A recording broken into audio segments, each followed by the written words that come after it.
Hey, what's up, guys? Dylan Johnson from Soccer Mag here, and welcome back to another episode of Mixing with the DJs. I am joined by my fellow DJ Dylan Jack, and today we'll be doing a review of Game Week 12 of the Premier League.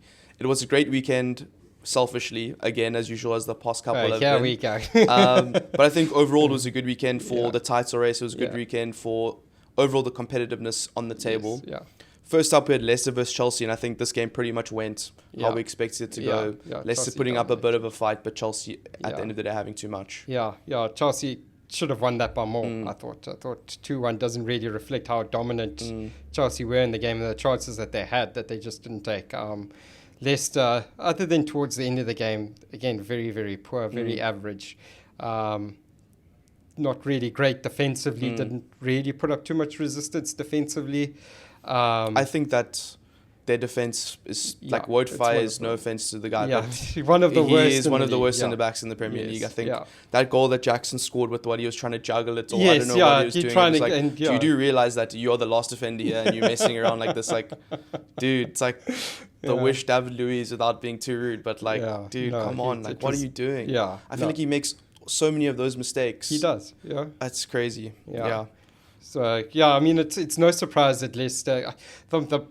They probably should have sacked him during if they were Steve going Cooper, to. yeah. There's no surprise that Leicester have gone and fired Steve Cooper, because even though they're outside of the relegation zone, that might have been the one thing that saved him.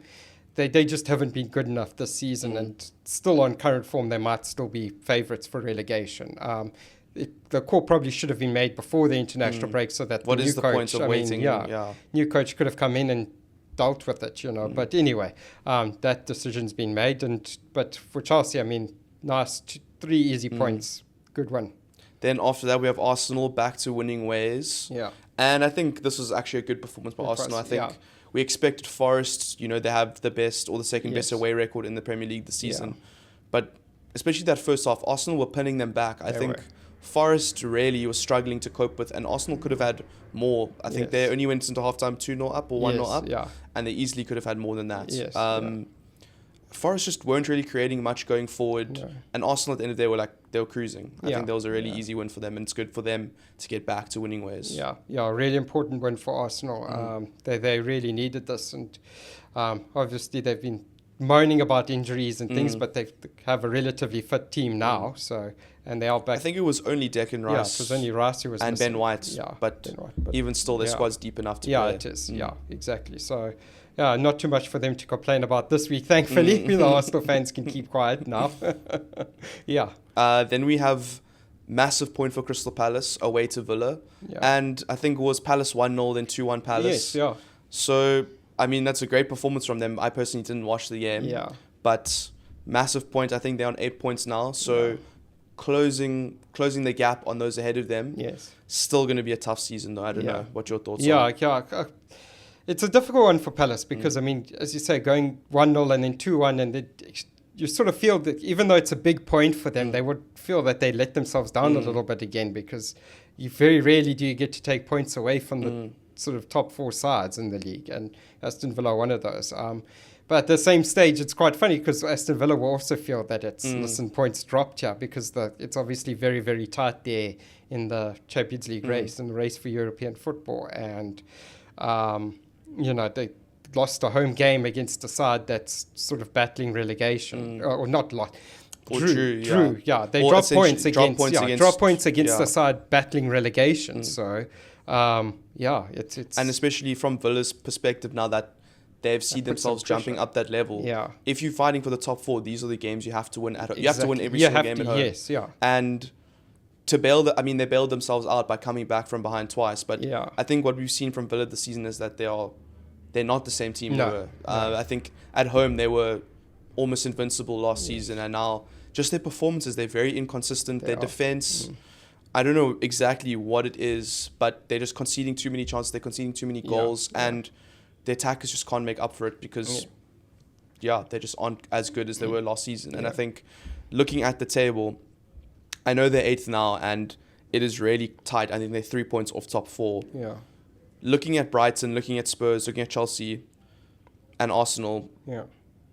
I think that it's going to be really difficult for them to make top four this season. If those sides, as you say, Spurs are in good form, Chelsea in good form, Arsenal starting to get players, they've got a full squad again. If they keep this run of momentum, then they could very quickly pull away from Aston Villa, and that leaves Villa in a bit of trouble. So it's a bit of problems there. Then we have Brighton versus Bournemouth. A good win for Brighton. João Pedro back with the goals instantly again. Thought very good from Brighton. They got the red card and it didn't really affect them too much. No. But, I mean, João Pedro, just watching his goals, his positioning and his instincts as a striker are so good. I feel like he doesn't really score many goals where he's running at defenses and blasting it from 30 meters out. No. He's always in the right position to mop up a mess or get a opportunistic goal. And I think he's really, really good at that. And he's been a miss for Brighton since, now that he's back, it's good for them. I think I highlighted him before in the sort of preview to this game. And what a massive boost he's been since he's come back. He takes a lot of the pressure off of Danny Welbeck with the goal scoring, I think. And as you say, his positioning is world class. He just knows where to be and when to be there. He's got really good anticipation, really good vision. He's not necessarily the quickest player or the strongest player. He's just really, really good. He's got a really good football brain. And he's got a superb finish to go with it. So, it's massive for Brighton to have him back. Then we have, I think we predicted this one would be the dullest of the weekend, Everton versus Brentford. 0-0 draw. I mean, any point for Everton's a good point. And I think Brentford at this, I think also for them, looking at their position now, they're starting to sink down the table a bit. But still sitting in 11th. Everton now, it's only 2 points clear above relegation. It is really tight down there. It is. But at home, they maybe could have done better, but I think they take the point clean sheet. I guess they take a point against the Brentford side. They can do a lot of damage if you let them, even though Brentford's form, again, they've been up and down. Completely opposite to how they've been at home. Away from home, they've been pretty terrible, actually. They have one of the worst runs away from home, so records away from home in the league. So, I mean, Everton probably should have made more of it, but, they'll take the point. Then we have Fulham versus Wolves.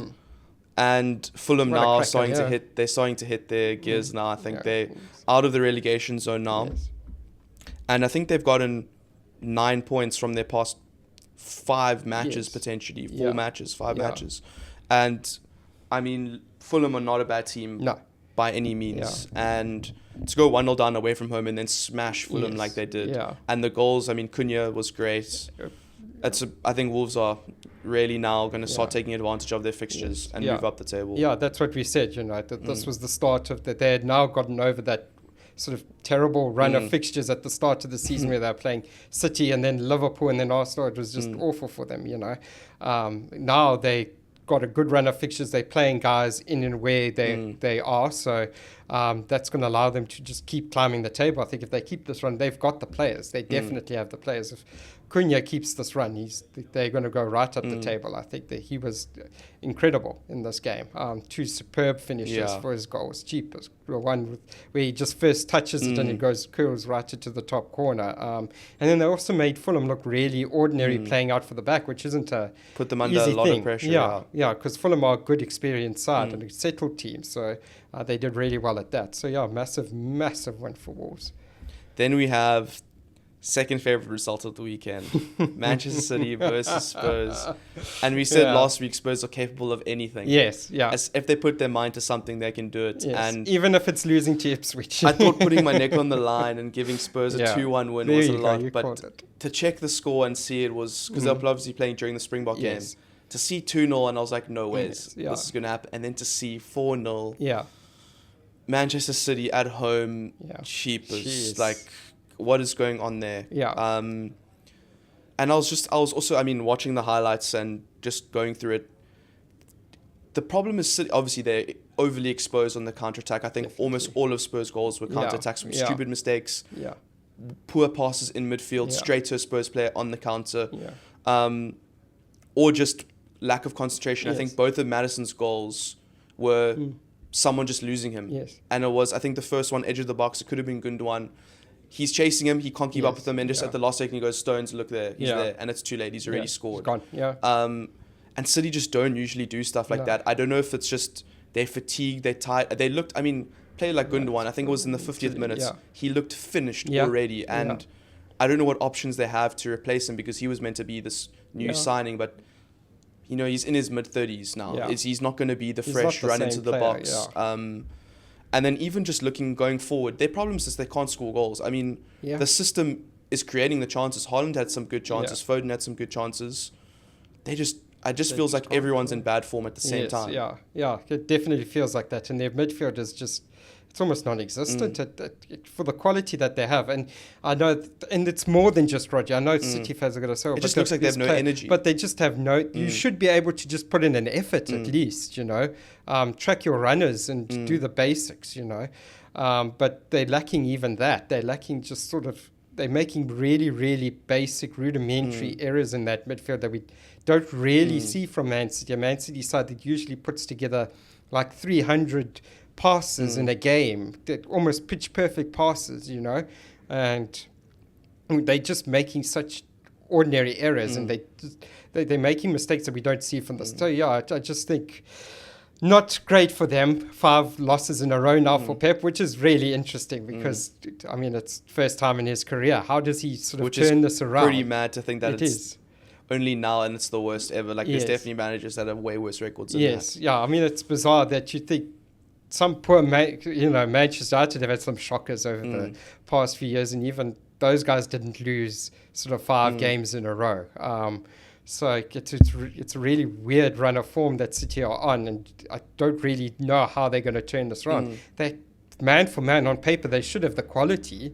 You look at that squad, it's not a terrible I think, squad. at the end of the day, Spurs were also missing Romero and Van de Ven. Yes, no, Spurs had the back four with Ben Davies at centre back against Haaland. Yeah, that should be like Haaland should be looking at that. Be blanking in that game. I think he should be dominating this guy. But Haaland's just not doing anything, and he's getting chances, but his touch is so poor. I think there was one where I think Davies got across to block it, but his first touch. Usually he touches it and he can shoot straight away, but he touches it, it's in between his feet, he has to take another touch, and it's... chance gone. Even Foden, I think Foden, since he's come back into the team, has really offered nothing at all. He doesn't look the same. And I think it's a bit more complex than Kevin De Bruyne coming in and fixing it. Because he's going to create the chances, but Haaland isn't necessarily finishing them. So I think it's a combination of, I don't know how Pep... Because I don't think the system is necessarily wrong. No. It's just that the players just can't do it anymore. It just feels like they can't do it anymore. But it's an interesting time for Man City, and I'm hoping it long may it continue, please. But great win for Spurs.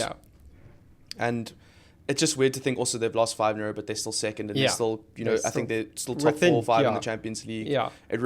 It's a crisis for them, but it's not really that bad. And I mean, 8 points is still something that I hope, at least for not seeing Liverpool lift another title, I hope is chaseable. I mean, I think 8 points is definitely doable. It's Liverpool lose 3. Liverpool still have to play Man City twice. They lose to Man City twice. They still have to play Arsenal one more time. They lose both 2 of those to City. They draw to Arsenal, and then it's game over. It's already the lead's lost. Exactly. So. Even though it's really early, until it's mathematically complete, City are never out of it. So, moving on to Sunday, we had Southampton versus Liverpool. And even though I was wrong with the scoreline, I think that my prediction of how the game turned out... Made you sweat a little bit. Jeepers, that was not a nice game to watch. I think Liverpool was sloppy, and they also just looked a bit tired. They looked a bit out of rhythm. I think the midfielders that started... Gravenberch doesn't look good. Curtis Jones didn't look good. Szoboszlai, probably one of the better games he's played for Liverpool. The fact that he actually was shooting and he scored a goal. Even the front, I mean, Robertson, again, defensively, not a great day at the office for him. I think on attack, he was trying really hard, but just in defense, he just doesn't have the legs to get back anymore. And his decision-making so rash. So many of the challenges he makes, even that one that was the penalty. I was going to bring that up. He takes a heavy touch into the box. Why are you sliding? Back yourself to at least just force him wide. Why are you sliding there? It's not. Why are you panicking? Even though, I mean, that was outside the box. But I mean, they said the contact. What is it? They couldn't confirm. If it was exactly. I mean, you know what? We won the game. I don't really care. It's fine. But if we had lost that game, I probably would have been a bit more upset. But then also the way Liverpool attacked was so strange. I think. Well, I mean, it makes sense because they weren't going to let Salah have any of the ball. But Gakpo and Robertson was almost that left side, him and Gakpo were doing all the attacking. Yes. And it was Robertson would get the ball, pass to Gakpo would cut inside, back to Curtis Jones, would pass back to Robertson. And it just felt like it was so predictable and easy because all Gakpo could do was cross it in, and we don't really have an aerial threat or come inside and try shoot. But it's like from outside the box, it's not really going to work. Yeah. And I think also that Southampton were playing out the back like it was actually crazy for that first half what they were doing. I respect it, but jeepers, I mean... No, they handed you chances on a plate. It was insane, actually, watching that. It was like almost practice. Yeah. Liverpool should have scored more goals from that. I think the goalkeeper, the manager's actually making him look worse than what he probably is because the manager's telling him to do this. I don't think players are stupid. No. They're literally being told, even if you can see that forward wall players at the edge of the box, pass it to him. Like, out of that. I think the Szoboszlai goal was... The commentators were in shock because they were like, how can you... Give it to a guy, face to goal, 3 on him, and then expect anything to happen. It's crazy. Yeah, it was genuinely insane. But Mo Salah showed up in the second half. I think second half was better. Yeah. But take the 3 points. Yeah. Southampton away it's actually not going to be an easy game straight after international break. No.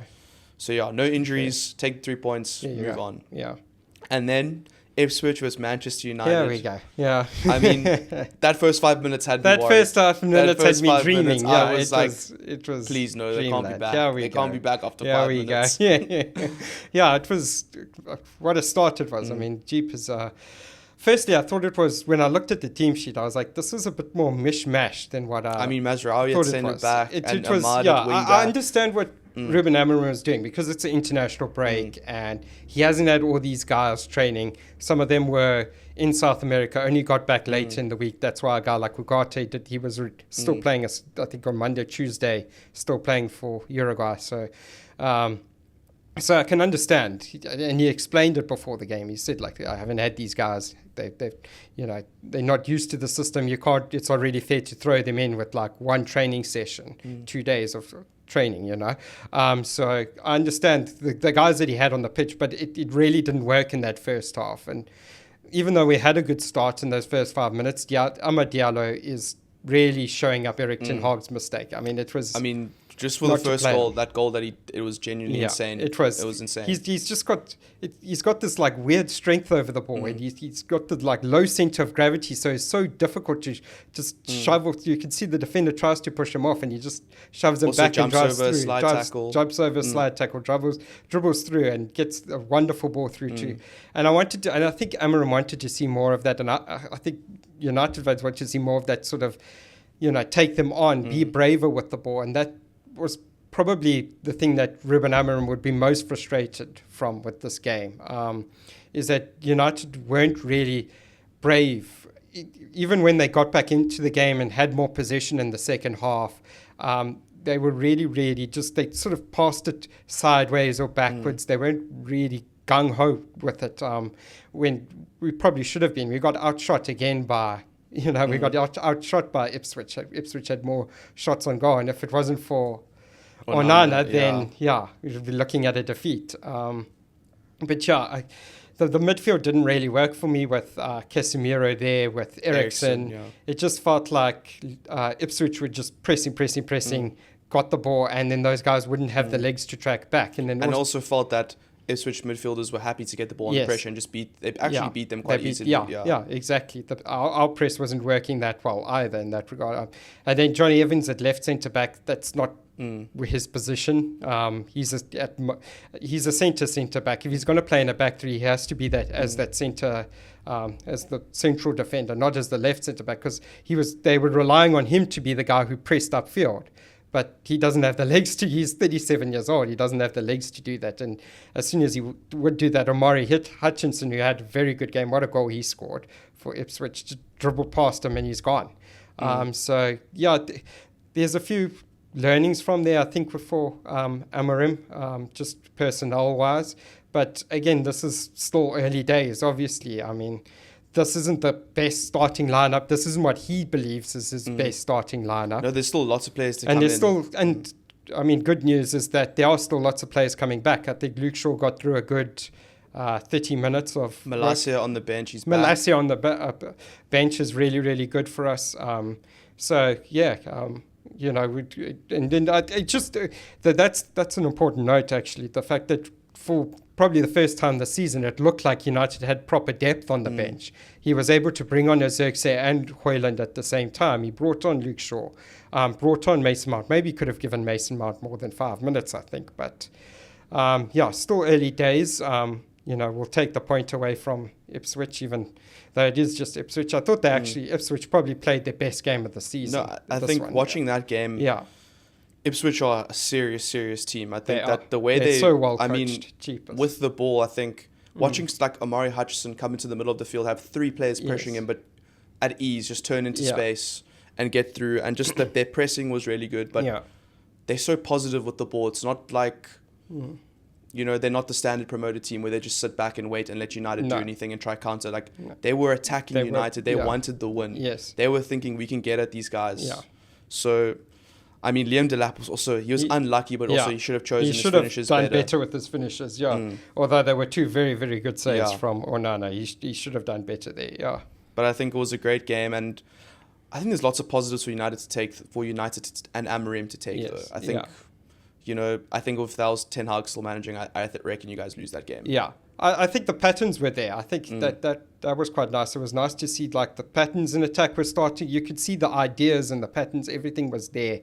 It was just a couple of decisions here and there that didn't go right. You know, you look at Garnacho on the breakaway, and then I think playing as a number 10 is probably, on that note, playing as a number 10 is probably going to be the best and worst thing for Alejandro Garnacho, because it's going to force him to work on the weakest part of his game, which is his decision making. You know, you look at him with that counter he had, and he had Rashford free in the middle, and you just ask him, you're saying pass, and he's right into the box, and Ipswich's defender comes back, tracks back, and cuts out the pass at the last second. So, playing as in the sort of 3-4-3 as one of the number 10s is going to force him to work on his decision making and the sort of finer parts of his game, which is going to make him be a better player, I think, ultimately. So it could be, it depends how he handles it, but it could be a really good thing for him. But otherwise, I thought, you know, Mazraoui played well as a centre, even though it's not really his position. I thought he did quite well as the sort of right centre back, and again, Diallo was sensational. I thought playing as a right wing back, a position that he hasn't his work played off the before. ball was also his work working rate so hard. I think he lost his runner once where they flicked it over the top of the defense, but other than that, he was almost perfect defensively. Really, really good shift from him. I'd like to see him playing as one of the number 10s instead of, although how that allows Bruno to fit in, I'm not really sure. But I think, you know, moving on to sort of Europe in the next Premier League game, you'll probably see Ugarte starting, which will give United much more legs in midfield. Might see Bruno drop back into midfield. I think there's different combinations. We've got Mainu back in midfield as well. So, I mean, although this was not sort of the ideal start, obviously you want to start with a win. There's still more to come, I think. Well, thank you so much for joining me, Dill. Thanks for watching, guys. This has been Soccer Mag's review of Game Week 12. Don't forget to like, comment, subscribe, etc. Let us know if we're stupid. Thanks, Dill. Thanks.